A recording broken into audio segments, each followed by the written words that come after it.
Welcome to the East Coast Hunt Fish Hike podcast. This is another of those short mini episodes to show you guys a little of what we've been up to outside recently. For this one, we'll be catching up with Mike on his recent fishing and his plans moving into the next couple weeks. So of course, I'm joined, as always, by my brother and co-host, Mike. How's it going, Mike? Oh, living the dream down here. Things are going well. We're sticky. It's muggy, Mm-hmm. but temperatures are starting to rise. Getting close to some of that time of year when we go up to the lake, get out on the lake, and to do a little bit of fishing. Mm-hmm. And once summer kind of starts to roll around here, I get like a couple of true weeks of actual summer. Mm-hmm. I know I've mentioned on the podcast before that I run a swim camp out of the pool on our school's campus, and Mm-hmm. so like the start of the summer is really busy, and then as you all know, I coach football as well. So down here in Georgia, I mean that is hot Mm-hmm. at the end of July and in the beginning of August. So things get kind of geared up for that at the end of July. But I have this like 6 week kind of like little oasis in the middle of my summer, which is something that I really look forward to. About half of that time we spend up at the family lake house, and we'll be gearing up for that. And so, yeah, we're kind of right on the brink of a lot of really exciting things that are coming down the line in the world of outdoor sports for me. So I'm really looking forward to it and looking forward to being able to share it with you guys. Nice, that's awesome. Yeah, that certainly sounds like it's very exciting. But before we get into much else, just wanted to quickly remind folks to follow us on Instagram. We do have an Instagram handle that is ec_huntfishhike_pod. So make sure you're following us there. That's where we're going to post pictures of all the things we're doing. That's where we're going to show you guys when we're releasing new episodes, all that sort of good stuff. And also make sure that you rate and review the podcast. That way we can make sure that we're getting ourselves into more folks' ears and rising the charts and making this podcast as best we can. So that's those are the two great things that you guys can do to help us out a little bit as well. All right. So, Mike, what have you been up to? We're moving into the spring. Things are getting a little bit warmer. It's getting a little bit more nice to be outside. What have you been doing over there?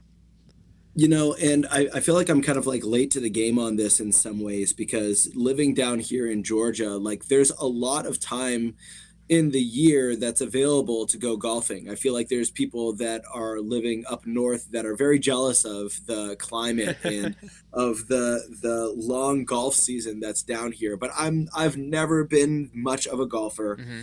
It's one of those things that I want to get more into. Golf and tennis actually are two sports that I'm trying to get a little bit more Huh. into because both of them are games that like and sports that growing up, Pat, you and I were kind of like around Mm-hmm. golf and tennis. We worked at a health club that was a racket club in addition Mm-hmm. to the pool that we were lifeguarding at, and we played golf. We would go to the driving range, and we would go to like a couple of par threes that were by us, Pat, as you Mm-hmm. know, and so it's these games that in sports that we were around but never really embraced as much as I'm trying to now. Mm-hmm. And part of the reason that I think that tennis and golf are kind of good to do that is that you're never too old, right? You Yeah. can you can always get yourself into these sports and be able to get outside and be able to enjoy them. And so Mm-hmm. I'm trying to do that. And so part of what that's looking like, I'm getting ready for the golfing outing that I do. It's really like the one chance that I get to go golfing a year, and I kind of prep for it. And I go to the Yeah. driving range all throughout the year in order Mm-hmm. to kind of like get myself ready for it. So I've been doing that a little bit more. I think on our most recent full episode, I was talking about going to the driving range and then going to Top Golf Mm-hmm. with my brother-in-law, who is a phenomenal golfer, just to get like uh, a couple of things to focus on, a Mm-hmm. couple of tips for my chipping, for my mid-range irons, and then for my driving. And one thing that he was talking about was kind of like my arm position and my backswing, I mean, he had a whole list of the things that he was seeing in my swing that like I try and make adjustments to here Yeah. and there, and I'm getting happier and happier with my swing. I'm far from being happy with it, and I'm far from even being, I feel like, a respectable golfer out Mhm. there on the actual holes. But today I actually went out and I was trying to keep in mind a couple of things my brother-in-law was talking with me about.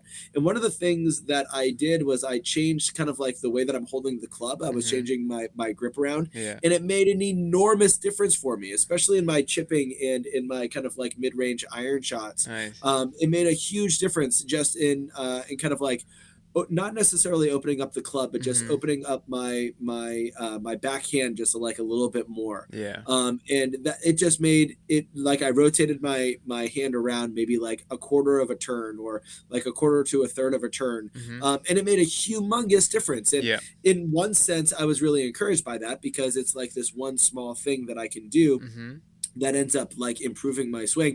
But then on the other sense, it's almost kind of discouraging. It's like, holy cow, like that's the fine line that you have here in golf between things like going right and not going right. So Yep. I mean, it's kind of that double-edged sword. But I'm enjoying working on my swing, getting out there. I had an opportunity to be able to do that today. And again, it's one of those things that it's a sport that I like that it's not, I'm not too old for it. It Mhm. hasn't entirely passed me by. It's one of those sports that you can always get into. So I'm excited about that. Yeah, no, definitely. I mean, I too enjoy golf. I haven't gotten out as much. I haven't gotten out at all this year to the driving range or anything. I usually try and get out for a few rounds a year. I do have the clubs in the back of my car now, so I do have the opportunity to Yeah. get out there if the opportunity presents itself. And I actually, similarly to how I have a pond near my office, I actually have a driving range that's also relatively close to my office as well. So if for some reason I end up getting a little bit out of work a little bit earlier or something like that, I have the opportunity to pop over to the driving range and hit a small bucket of balls relatively easily, which is always nice for improving the game. But yeah, as you said, Mike, I actually fixed something similar to my grip a couple of years ago. Something like changing like your wrist angle or just your rotation on like where you're holding the club and how it's you're holding it in your hands can make such a huge difference in your swing and where that ball goes. And it's pretty interesting how just such a small thing can have such a major impact on your game. Yeah, absolutely. And it really is such like a fine-tuned sport. It's Hmm. such a difficult sport. And I mean, I always think back to the Robin Williams stand-up who goes into the invention of the game of golf, which Pat, you and I'm sure we could like quote that stand-up from start to finish, and we won't do that on the airwaves for you guys listening at home. But yeah, it is really is such a difficult and challenging sport. And I do consider myself to be like fairly athletic. I mean, I coach. I was involved in sports all growing up, and I feel like I'm quite athletic. And yet, you put that golf club in my hand, and like the tiniest little things are going wrong, and it really can like affect the where it is that the ball goes in Hmm. such like a micro and macro level that it's a frustrating sport, but it's a lot of fun. So Yeah. um, but yeah, so that's kind of on the golfing side of things. And then I have been able to get out and do a little bit of fishing. I know I talked about this on our previous episode, so I won't harp on it too much. But I had a couple of trips up to Lake Lanier. I had Hmm. some small successes, caught a couple of small fish. One a little bit bigger than the other. One was quite small. One was about like kind of medium sized. Hmm. But really, these trips to Lanier just make me kind of like itching to get back out there. Yeah.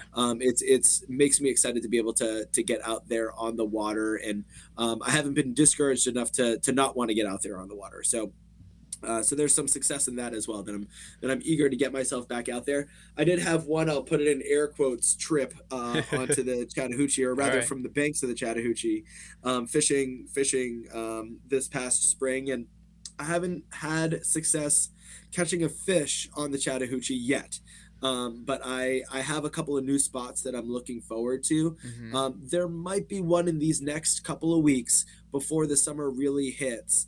There's one spot that I've been looking at that I've been eyeing. It's a lot closer to work than it is to kind of like my house right Hmm. now. From my house, it's probably maybe a 40-minute drive. From work, it's closer to like maybe a 15-minute drive. Hmm. So it's a little bit more convenient to the work side of things. And I'm excited to get out to that spot. It's right near a park that I would be able to park at for free, which is alluring in itself.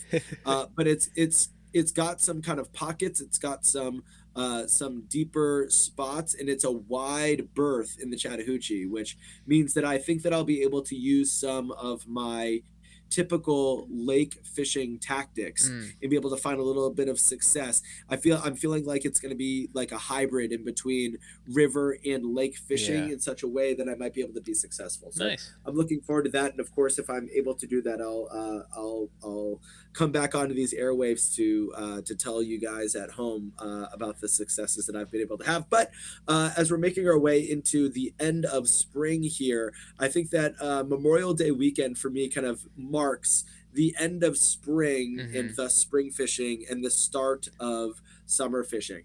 And so for us, and the reason that that's so particularly true for us as teachers is because Memorial Day weekend oftentimes is like the last weekend that we have before going back and having our finals week, Mm-hmm. which is true this year as well. So it's like it's not quite in the those summer months where we're off of school and I've got the time, a little bit more time to be able to get out there on the water. It's kind of like the very end marks the very end of the springtime. And this year, I think last year we didn't go up to the lake for Memorial Day, but this year we are going up to the lake for Memorial Day Mm, weekend. So nice. I'm really excited. We happen to have graduation this weekend, so we're not able to get up there for the Friday to be up there for the full weekend. We'll be Mm-hmm. going up after graduation on Saturday, and we'll be up there for the second part of the day of Saturday, but then Sunday morning through Sunday, and then Monday morning as well. So that's going to leave me with a couple of opportunities to be able to get out there and start fishing. So Yeah. I'm planning to go out both of those mornings, Sunday morning as well as Monday morning,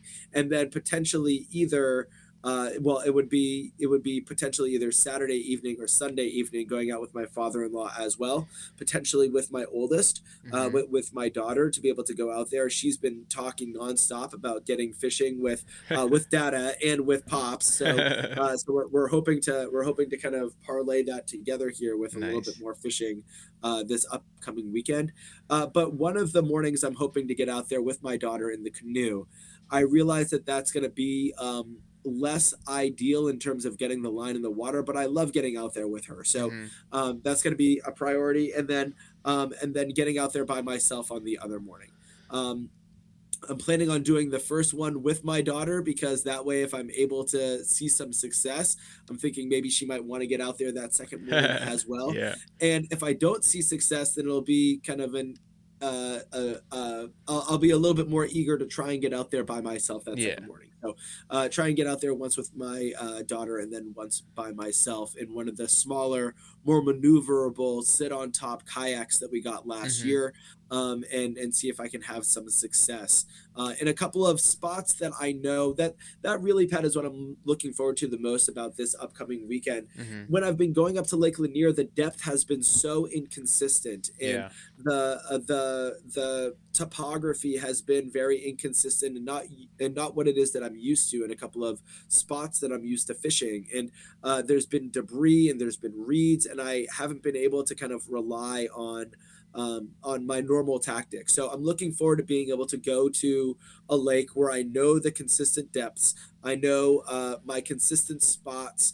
I know kind of the basic tactics and stuff that I Mm-hmm. can use and see some usual success. Now, I'm not saying that there's no chance that I go out there and I end up getting skunked all the times that I'm going out there. That's very much a possibility, especially earlier in the summer. Like sometimes I fail to adapt the way that I should Yeah. be to some of the new season currents and tides and sometimes I'm not quite as successful Mm-hmm. as I would like to be or as I end up being once I get my feet underneath me Right. and once I get my feet wet, if you'll pardon the pun, as kind of the summer goes on. But I'm looking forward to being able to rely on things like the depth and some of my spots that I'm used to fishing. So that's really what it is that I'm looking forward to the most this upcoming Memorial Day weekend. Nice. That's pretty great, Mike. I mean, I feel like we did pretty good job of recapping where you are as far as fishing so far, what you're excited for, a little bit of golfing here. It seems like it's been a pretty eventful spring for you, Mike. Anything else to add here before we call it on this little mini episode we got here? No, no. I mean, just kind of as I'm talking here, I'm hearing what it is that you're saying and talking about golf and fishing, and it's one of those things where you Pat always talk about having those golf clubs in the back of your car, having your fishing pole in the back Mm-hmm. of the car. I've gone to the point where I do the same thing. I've got my tackle box and my fishing rod that I keep in the back of the car because you know throughout the year I don't always have those opportunities to be able to get out there, and so uh I'm it's almost kind of like a way of life. It's Mm-hmm. almost kind of like a mindset of putting yourself in a position to be able to prioritize these outdoor sports, and when you do, you get out there. Yeah. When you do, you find yourself getting out there more and more because you're in the mindset of it. You're thinking about it. You're prioritizing it, Mm-hmm. and as you're talking about these opportunities that I have had to be able to get out in the spring, and I'm really grateful for them. I'm reminded of the fact that it has been kind of a change of mindset for me. It's Mm-hmm. been just this year that I've kept the tackle box and the fishing rod in the back of my car so that these opportunities, when they do arise, I can make the most of them. Yeah. And I can be very hard on myself too in those winter months and in the fall months when I'm in the midst of coaching not one but two sports, Right. and I can feel kind of like bogged down and like I'm not getting out there as much as I should be or as much as I want to be. So I think that it is kind of a prioritizing that I do, and I'm starting to see some of the benefits of it, but it's inconsistent, right? I Yeah. mean, I know that It's there's gonna going to be be. times where I'm not able to get out there as much, but when I can get out there, I want to make sure that I am. Hey, yeah, absolutely. Even if it's only for 10, 15 minutes, that's still 10, 15 minutes that you made it out there, right? That's still a win in my book. So, the more of those times you get out there, the more opportunities you have, the more fun you have, the more chances for success. I mean, that's what it's all about. It allows you to make the most of the time you have, which is really kind of what it's all about. But for this one, I think that's gonna be it. Thank you guys so much for listening. I hope you enjoyed this short little episode. Don't worry, we'll be coming back with some full length episodes soon. Just wait till September. We got some really good ones queued up for you. But that's gonna be it for this one. So until next time, get outside, have some fun out there.